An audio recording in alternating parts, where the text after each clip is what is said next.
Dizem algumas pessoas que ter um nome feio é o único defeito do qual não temos a menor culpa. Isso é relativo. Podemos pegar alguns exemplos da Bíblia e, por favor, se alguém conhecer alguém com esses nomes, não se sinta ofendido. Não é a nossa intenção. Mas, por exemplo, não há culpa nenhuma de alguma senhora, alguma mulher que se chame Trifona ou Trifosa, nomes da Bíblia. Ou se algum senhor, algum jovem, se chamar Mardoqueu, Nabucodonosor, Assurbanipal, são todos nomes bíblicos, nomes que não são comuns no nosso dia a dia, na nossa cultura atual. E, logicamente, ninguém tem culpa de ter um nome desses.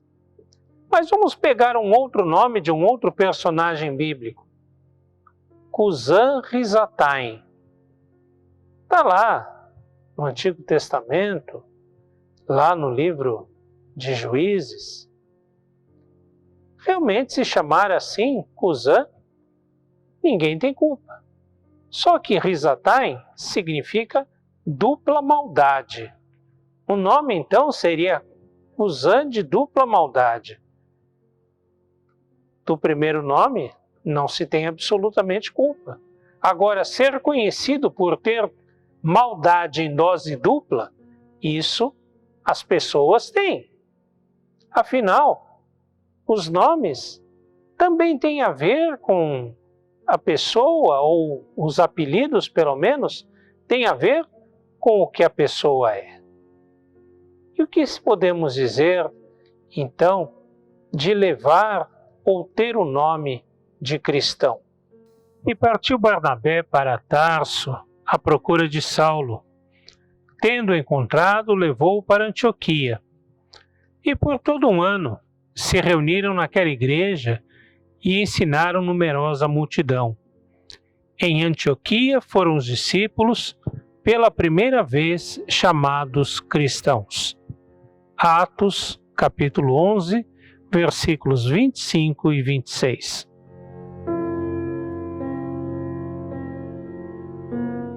Os nomes, hoje em dia, estão muito ligados à questão da sonoridade, à beleza, à estética. Mas eles têm algo a ver com a nossa identidade, ou pelo menos com a identidade dos nossos antepassados, especialmente os nomes de família, os chamados sobrenomes. Há, por exemplo, muitos nomes ligados a profissões. Ferreira, Taylor, que significa alfaiate, e assim, muitos outros. Existem nomes que revelam uma história triste, como dizem que os nomes ligados a árvores, como macieira, pereira, são nomes de judeus obrigados a se converter ao cristianismo pela violência dos cristãos de uma determinada época. Eram obrigados a abandonar a sua identidade judaica para assumir uma identidade cristã, não por sua vontade, mas pela força da espada. E há mesmo muitos nomes que revelam origem judaica. Cohen, Levi, enfim. Os nomes têm a ver com a nossa identidade. E muito mais o nome que nós construímos com a nossa vida, com a nossa história. É muito bom recebermos apelidos que nos sejam honrosos. Joãozinho, o trabalhador. Antônio, o leal. Fulano, o amigo. Fulana, a dedicada. É muito gostoso receber apelidos assim, nomes assim. No entanto, é muito triste quando recebemos nomes ou apelidos ligados a pessoas que tiveram tristes histórias ou histórias muito negativas. Esse fulano é um Judas. E aí, fala aí, Calabar. Ou então, fulano, você é um traíra. Ou um X9. Todos esses nomes, apelidos, têm a ver com a história da pessoa, ou pelo menos com a impressão que essa pessoa passou para alguém em determinado momento. O nome tem a ver então com a nossa identidade, tem a ver com aquilo que nós somos. Ser chamado de cristão é uma grande responsabilidade aliada a um grande privilégio. Somos privilegiados de sermos chamados de cristãos porque isso revela a nossa identidade como parte do povo de Deus, dos seguidores, dos discípulos de Jesus. Mas é uma grande responsabilidade de, por sermos identificados como discípulos de Jesus, viver como discípulos de Jesus. Ué, como é que você é cristão e faz uma coisa dessas? Como é que você é cristão e vive desse jeito? Já contei na igreja várias vezes a história de um homem que se dizia cristão, mas tinha vida profissional mais suja, mais difamada em toda a cidade. E alguém então chegou para ele e disse assim: escuta, como é que você, sendo cristão, pratica essas coisas? E ele respondeu: eu não misturo as coisas. Ora, é lógico que não dá para não misturar. Ser cristão é uma identidade de vida, uma identidade de existência, uma identidade que engloba toda a realidade do nosso ser, seja o nosso ser espiritual, seja o nosso ser material, seja o nosso ser social, profissional, familiar, religioso, enfim, em todas as suas dimensões. Não dá para ser cristão somente na igreja. Não dá para ser cristão somente em algumas áreas da vida. Tomar o nome de cristão é assumir uma identidade que mexe com o nosso ser, com a nossa essência, com aquilo que nós realmente somos ou não somos. Somos cristãos ou não somos cristãos. E nesse quesito, Jesus é radical.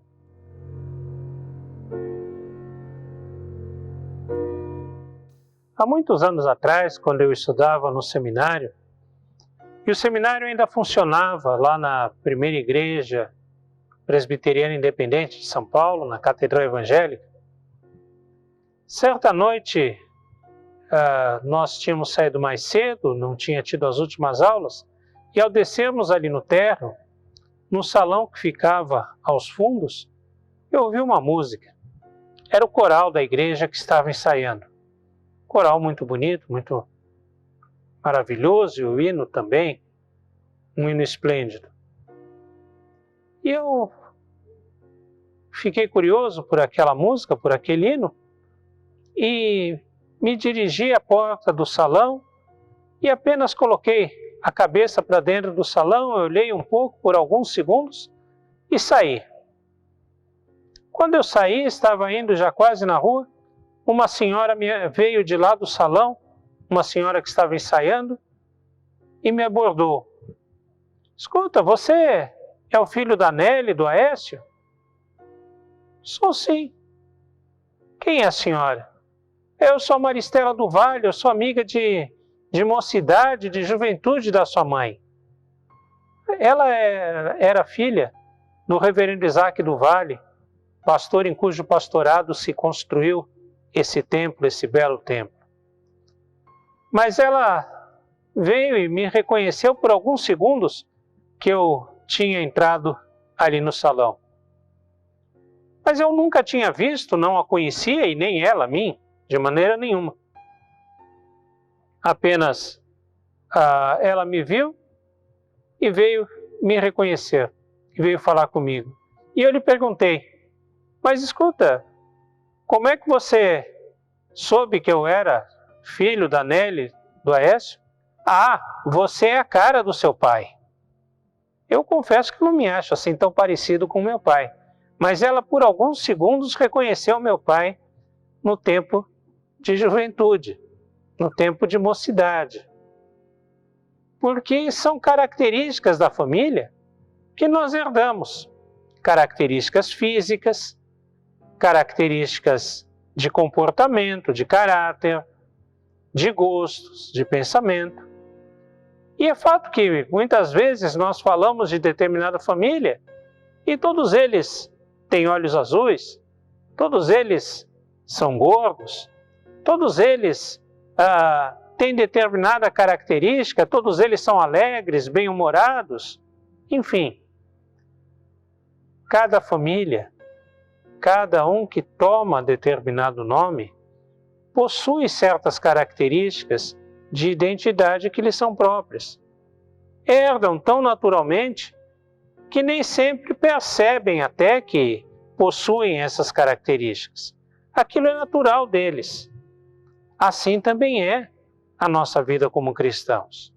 Como cristãos, nós temos características, ou nós deveremos ter características que sejam tão naturais em nós quanto o nosso próprio respirar, que nós fazemos sem perceber, mas ao mesmo tempo é essencial para a nossa vida. Como cristãos, nós devemos ter características para poder usar o nome de cristão. E que características são essas? A Bíblia chama de os dons do Espírito. Mas não só aqueles que estão em Gálatas. Mas nós precisamos falar principalmente do primeiro deles, o amor, que afinal é o mandamento principal, o mais importante dos mandamentos que Jesus nos deixou. Amar a Deus, amar ao próximo, amar aos irmãos. Mas não somente amar, é amar e viver em justiça, em solidariedade, em serviço, em cuidado com o nosso próximo. As características de cristão incluem o ter uma vida que seja para louvor do nome do Senhor. Uma vida em que aquilo que Deus quer para nós seja vivido. Ah, mas nós pecamos. De fato, todos nós somos pecadores.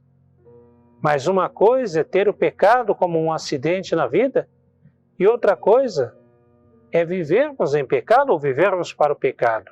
O cristão vive para o reino de Deus, para o amor de Deus, para a justiça de Deus.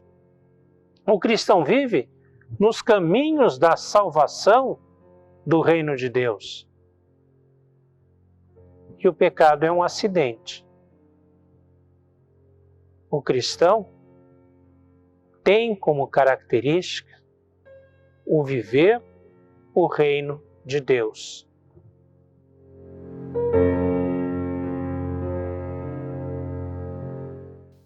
Ainda do meu tempo de seminário, lembro que, quando estudante, tivemos uma semana teológica em que a nossa escola, o seminário, convidou para, durante toda aquela semana, nos ensinar um dos mais importantes teólogos brasileiros de toda a história. E aquele homem estava lá falando, fazendo as suas palestras, abordando questões profundas, mas também polêmicas. quando um dos alunos pediu a palavra e disse assim: olha, eu respeito muito o que você está dizendo, concordo com o que você está dizendo, só que tem um problema. Você dizer isso faz com que as pessoas ouçam, porque você é fulano de tal. Agora, se eu, desconhecido, se eu, um mísero estudante, for falar uma coisa dessas, a reação vai ser completamente diferente e as pessoas talvez até me expulsem da igreja por causa disso. O seu nome referenda ao que você diz. O seu nome confere credibilidade ao que você diz. Isso é uma grande verdade. Quando temos um problema, quando existe um problema, uma situação, logo os jornais, televisão, meios de comunicação vão entrevistar pessoas entendidas no assunto e dão logo as suas credenciais. Fulano de tal, professor dessa área, fulano de tal, fulana de tal, pesquisadora deste centro de estudos, disso, daquilo, esse aqui ou essa aqui ocupa tal cargo, isso, assim, assim. E dependendo do nome, da experiência, da atividade, da vida da pessoa, o que eles falam adquire maior ou menor credibilidade. O nome, a história, a identidade traz responsabilidade.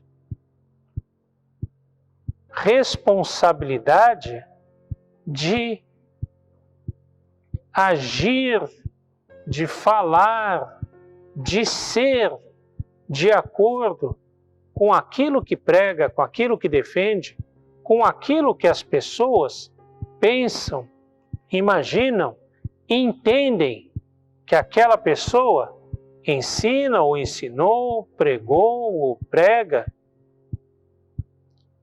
O nome, a experiência, a fama traz responsabilidade e autoridade sobre aquilo que a pessoa diz.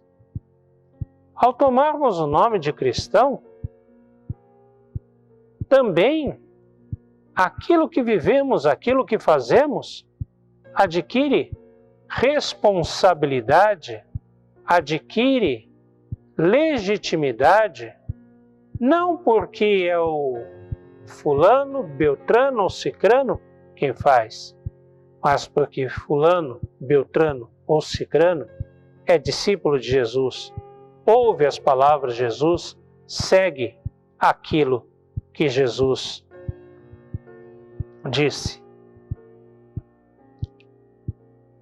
Há situações em que os cristãos precisam e têm que ir contra as ondas estabelecidas, contra a moda, contra aquilo que se pensa ser o certo. Porque ele sabe que aquilo não é a verdade, aquilo não é o correto. E o que legitima a sua atitude? É o seu nome, a sua pessoa? Não.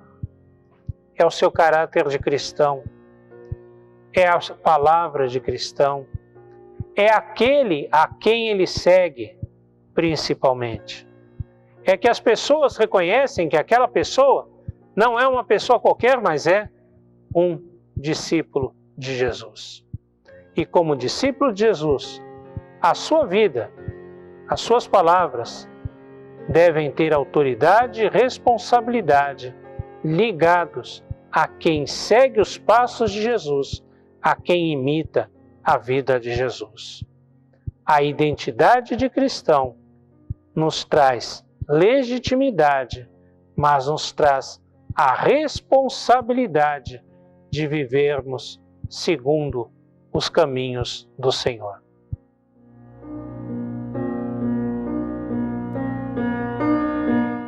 Todas as pessoas nascem com certas características que herdam de seus pais. Vem com o nome da família, mas são características físicas, biológicas, emocionais e até quem fale que herdamos inclusive algumas memórias dos nossos antepassados.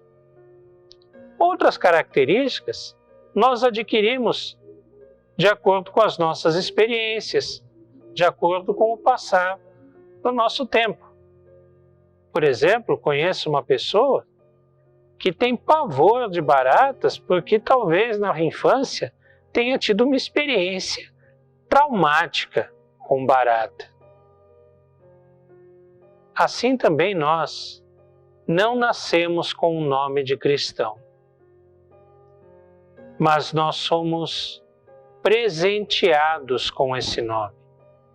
Receber esse nome é uma grande dádiva, é um grande dom, é um grande presente. Receber o nome de cristão é também ter uma grande responsabilidade de corresponder a tudo que esse nome identifica.